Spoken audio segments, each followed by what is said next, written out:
You served your country, whether military or spouse. Now you are stepping into a new and unfamiliar world. We would like to show you everyone's path is different through the stories of others in the military community. Grab your favorite beverage and prepare to listen to our next transition tale. Welcome to another episode of Transition Tales. I'm super excited to have my friend Geronimo here with me today. Can you tell us a little bit about who you are? Awesome to be here. Yeah, thanks. So Geronimo Moreno, a retired Air Force. I've just actually hit my first full year of retirement this month. Yeah. Oh my goodness! I thought you'd been out longer than that. I'm fresh out, baby. Fresh out. I made parole. So yeah, I did 20 years and probably about 6 days. Yeah, but actually, it actually. I don't know how unique this is, but people think that I was retired longer because I was one of the first people to use the Career Skills Bridge program. Oh, okay. So I had an extra 6 months. I was able to work it to where I was, pretty much setting up my position that I'm working now on that internship. So right when I retired, I just went full time with the company. So it seemed like I've been out longer. But no, those last 6 months, I was still active duty. Wow. I don't know, you just seem so seasoned and you've accomplished so much since then. So before we get into your transition story, what are you doing now?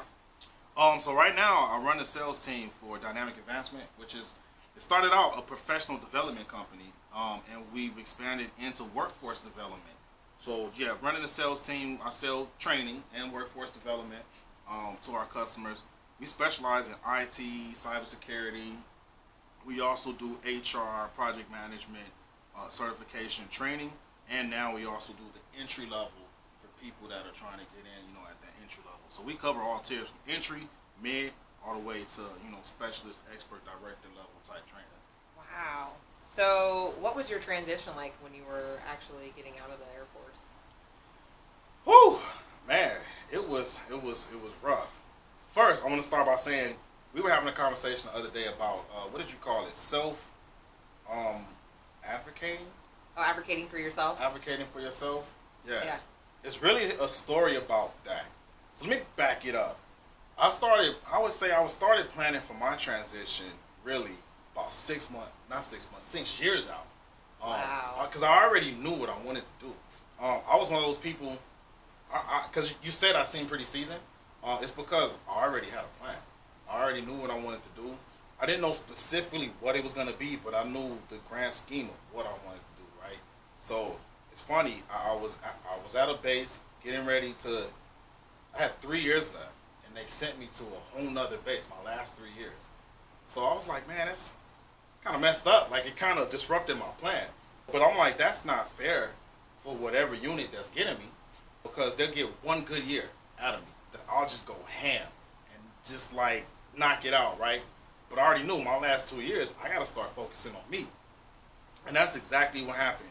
Get to my next base. And I was an information system security manager, by the way, cyber, on 30X3 for all the 30X3s out there represent.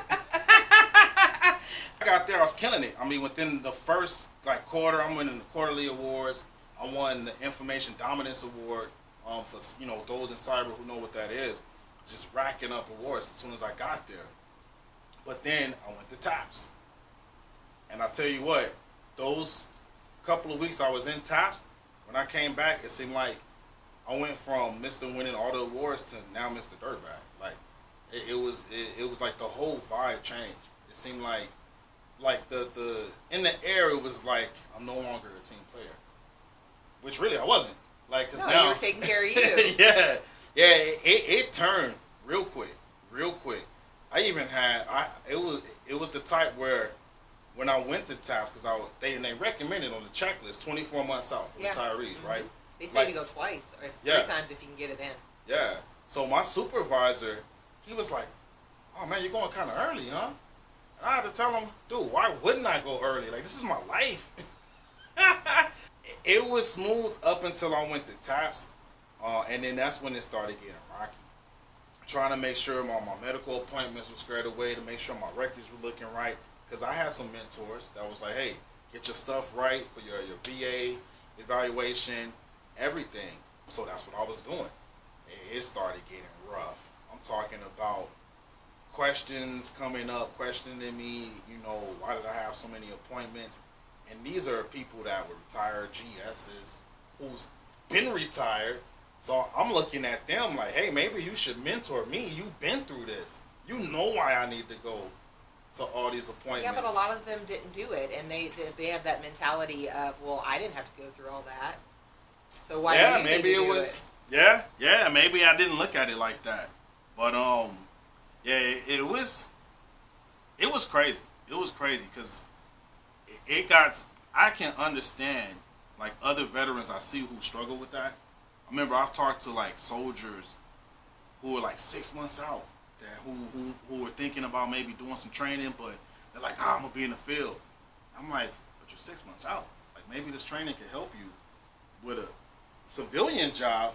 No, I can't. It's just like some people, they get so focused on the mission and they can't like focus on themselves. Most people. Most people. Yeah. They get so focused on the mission. Yeah, I can see how at the last minute they're out and then it's like, holy crap. Now like I'm way behind on just everything. And the culture that I experienced was, I can see why. Because instead of encouraging you to, hey, take care of you, make sure you're good, make sure you got a place to live, make sure you got a job, make sure your VA stuff is They right. want to get as much out of you as possible. Yeah. I worked after I separated. Wait a minute, you like work for the military? I had to go back. I didn't have to. They called me to go back twice to give a little bit of training to the person that replaced me. What? Yeah. For no pay? No pay. That's crazy. But I mean, I went ahead and did it. Yeah, They pulled us out of the units. I was a personnelist. And they had flyers. They had flyers doing my job. Oh, wow. So that's crazy. Yeah, so I was like, I'll come up there, no big deal. I wasn't doing anything, but still, like, talk about working it up to the last minute. That's crazy. That's crazy. Nah, I wouldn't. It was not gonna happen. You're like, nope, I'm gonna be successful. Nope. So you set yourself up for the last 2 years that you were in. What was it like when you first got out? It's weird because, again, I did the Career Skills Bridge program. And on top of that, since I advocated for myself and I pushed so hard, I actually was not in my, what would you call it, like local area. Mm-hmm. I was here in San Antonio. You did your skill bridge here? I did my skills bridge here. What? But I was actually assigned to Polk at the time. So I wasn't even. I know it's possible, but I don't hear about people doing that. You gotta self-advocate. I pushed. Like I had pushback, but I was the type of person. I'm a habitual envelope pusher. They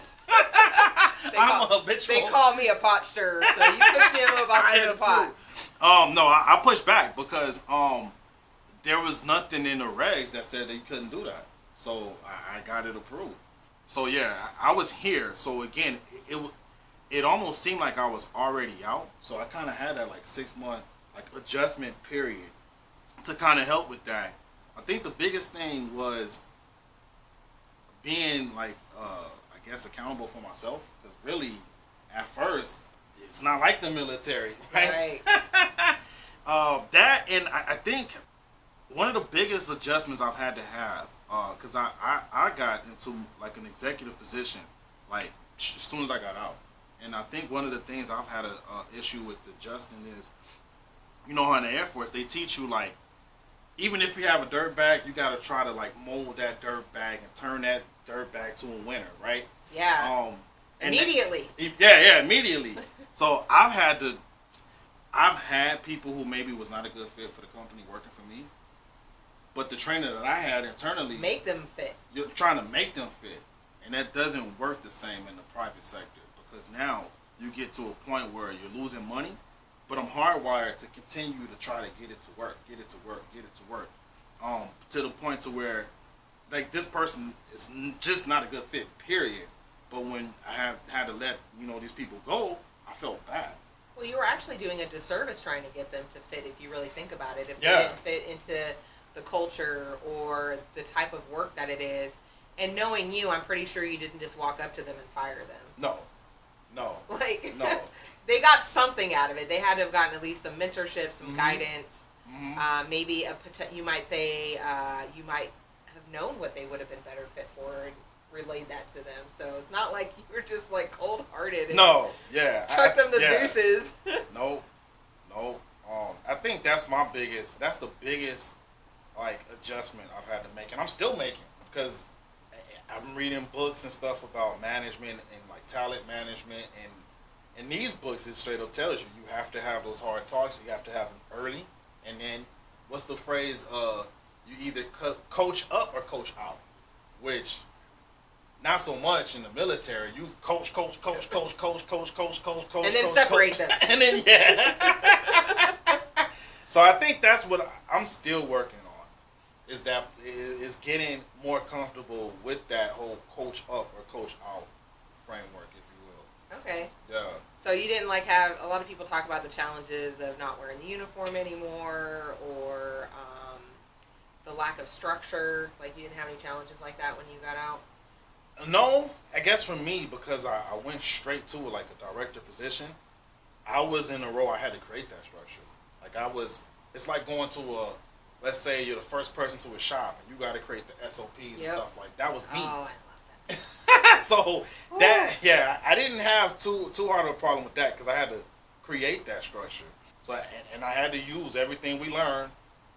Our version of a continuity book, I'm creating the handbooks and all of that stuff. So no, not so much. It was really the talent management piece. But I will say I still got my uniforms. I don't know what to do with them. You go give them to like the Army store, what's that called? Army Navy surplus store. I think I'm having a hard time letting go. Oh, they're just hanging there. Oh my goodness, yeah. I got rid of mine, and now I'm sad. Like I'm like, oh, I wish I'd at least kept my boots or something. I didn't keep anything. I still got my boots, and I still got the BDUs. Do you? Because I'm looking at them. And I got out when it was BDUs. Oh yeah. Yeah, we were transitioning over to ABUs, and I'm like, I'm not buying those. I'm getting out. I like the old school BDUs. I do. I love the BDUs. I love we had to shine our boots and everything. Yeah. Like that to me is military. Like what I see now, that's what is this? Like and then you're not supposed to iron your ABUs, like you're not supposed to crease them, but I know people that do. Like my friend, like he's an E8, and like his stuff is like perfect. He's got one of those little butler things to hang it on, like, and he's maintenance in his uniform. He's got the hat that sticks straight up. I got confession time, so I have me a pair of like regular leather black boots. I shine those. Like old school style. You shine them? Yep. Just for therapy or something? Yeah. Yeah, I guess that. Yeah, I like shining my, and then all my dress shoes and stuff. I shine all of those old school style with the kiwi, all that. I could see that with you. I could totally see you sitting there, like, got some good music playing. Yeah, that's exactly what I do. So you had, I mean, not necessarily an easy transition. I think most of your challenges were probably when you were still active duty and you were trying to take care of yourself. That's what. And I bet that was heartbreaking too. Like you're like, I did all this for the Air Force. Like, why can't you support me? But they don't want that. Yeah, they talk about it, but they do talk that. They talk that. Engaging with other people from other branches, I've seen it the same. Oh yeah. And then it's crazy to me because, some of the people who will give you those hard times when it's time to make that transition, eventually it's going to be their turn. So, like, they're going to want to take care of themselves when they want to get out. So why not look out for the person under you? I don't know. I taught TAP, and there were quite a few people, especially higher-ranking individuals. Like, the retiree class was the worst. They're like, I got to go to work. They'd leave class all the time. Like, yeah. See, and they was trying to get me to do that. But I was the one, I was like, nope. It says I'm supposed to be here at TAPS. It's my right. I'm going. But it's like a lot of people who, I guess, I don't want to say scared, but the culture is ingrained in. I have another question for you, though. Because you talked about how you were able to create the structure that you liked having because you created a new position. Mm-hmm. Do you think that is a good idea for veterans to become entrepreneurs so they can create that type of structure? Or maybe something like make sure you work at a veteran run company so you have that kind of structure? For the first question, I think it makes sense if it fits that person. Okay. Because not everybody, it does. Not everyone is fit to be an entrepreneur. It doesn't fit everybody's personality type. I think you have to know your personality type, and if that is part of like who you are, then yes, definitely. And second question, if you can start out like with a veteran-owned company, I think that's a good way to kind of get, guess what's the word, reacclimate Okay. to civilian life because we understand how we're built, right? And hiring vets and working with other vets, you see sometimes like the challenges that you have, and we understand why. And I think if you go straight to a private sector company who's never been in the military, they don't understand. They don't understand the conditioning we've had. Basically break you down Right. and reprogram you. Yeah, and all the trauma that a lot of us experience, the structure that we need. Yeah. The everything has a purpose, mission focused. Yep. All those things you don't always find in the private sector. Like for example, in the corporate world, you don't have to be 15 minutes prior to 15 minutes prior because that sends a different message. That you haven't left the military, you're still military minded. Yeah, that too. In the professional world, corporate world, the time is your most precious asset. So like if you're 15 minutes early or 15 minutes prior, if that's showing to maybe someone that like a potential customer or something, maybe you have a lot of time in your hands. Are you really that important? Do I really need to do business with you? If you have that much extra time, yeah, make like 5 minutes, 10 minutes max is what you need to be. Maybe 10 minutes early, because anything more than that sends a different message to them. Like, are you desperate for business? To get which is completely different. Right. What do you think your biggest challenge was with your transition? Biggest challenge. Our lingo, our jargon, the words we use. Really? Yeah. For example, I always have a hard time like if we have a meeting, right? Maybe to do with a potential customer, for a partnership or something. One of the biggest things was do my briefing. Meeting. Like stuff like that. Just the little nuances of words we use, but civilians don't know. They've never used that. They don't do briefings? Nope. They don't do briefings. That's one.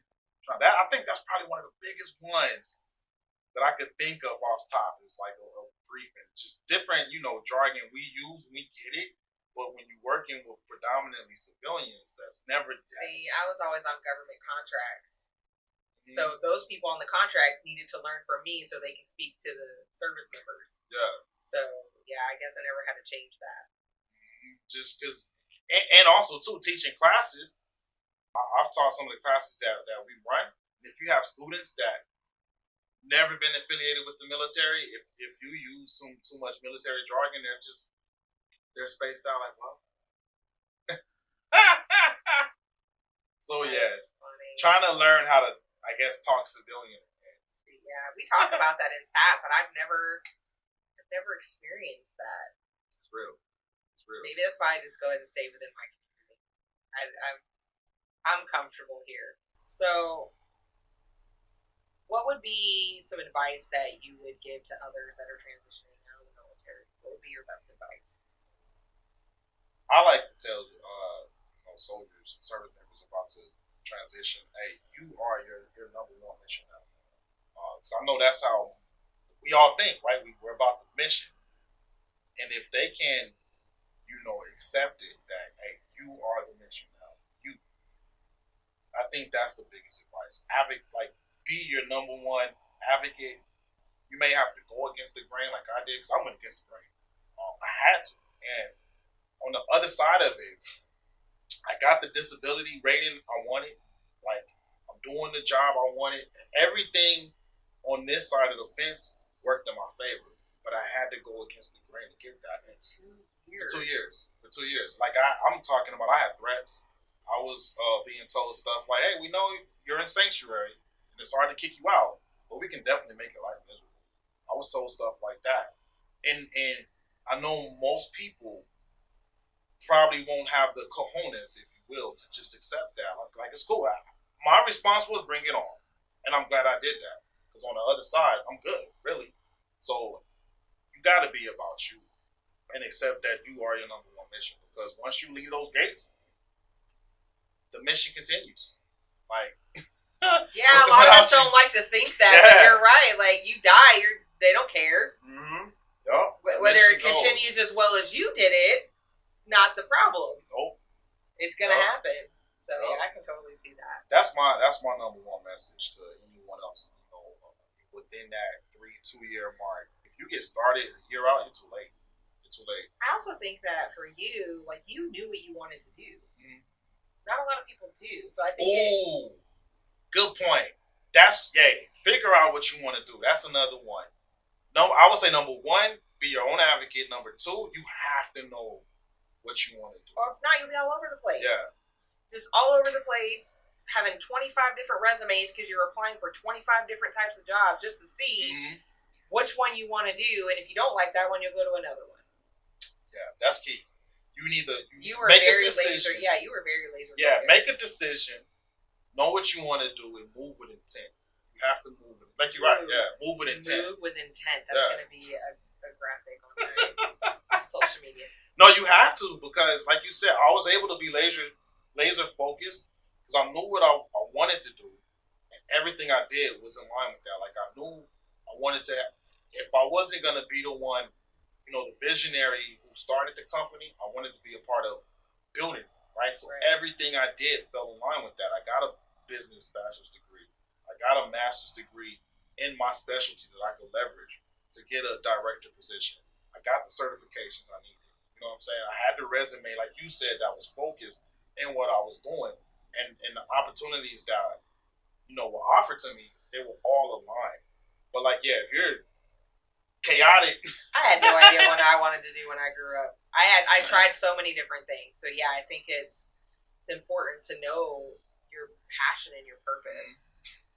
Or even find your passion within whatever you decide to do. Because hell, the joke, hey man, you want to be a basket weaver? Like, I don't know how feasible that is to pay the bills, but it's really, I think, finding your passion in whatever you're doing. Because I ended up, I did cyber in the Air Force, but I'm running a sales team. I wasn't necessarily passionate about sales, but I wanted to be We talk about that a lot. But my passion is being able to build something and create a culture, control the culture, and just being able to have the freedom to guide the culture, right? And so that I found my passion in doing sales. So I think that's where a lot of people get lost at. Like, I have to be passionate about what I'm doing. Slippery slope. You're right. In every job that I've had, I've always found my place in it with what I love to do. So I agree with that too. I think that's great advice.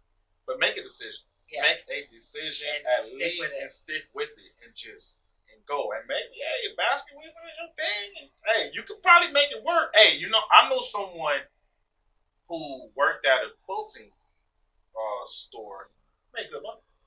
So maybe, I wouldn't even recommend look at startups because startups are open. They're open to fresh ideas. And don't knock sales. Sales is another. Like I said, I never saw myself being a sales director, right? But every company needs that. Y'all, I'm laughing. I'm laughing because he has been trying to get me to be okay with sales. And I'm like, I freaking hate sales. I don't want to do it. I could probably set up the process. I'd be good at setting up a process. I don't think that I want to actually act on the process. That goes back to if that matches your personality. Not everyone can do sales. But a lot of people may be able to do it and just not know they have it in them. But that's so many options out there. Companies need that. There's so many companies that need that. I just throw that out there as an option because I know not everybody I'm gonna be a project manager. Not everybody's gonna be a project manager. Yes, they are. That's what everybody's gonna be. Everybody is gonna get their PMP and their Six Sigma green belt project manager at USAA. And it's like, people don't understand. Everybody sounds alike. And there's only so many project management positions at USAA. And USAA is a great company, and that's why sometimes it's hard to get in, because they are a great company. And then I get picked on because they're like, have you applied at USAA? And I'm like, I mean, I did when I first started, right? And then I'm like, I started meeting people that work there, and they started telling me about it and stuff like that. And I'm like, I don't want to work there. And they're like, what? What? You know? But I think I would love to work at a smaller place like yours, just not doing sales. I mean, you got to know what you like, or you know, what you're good at.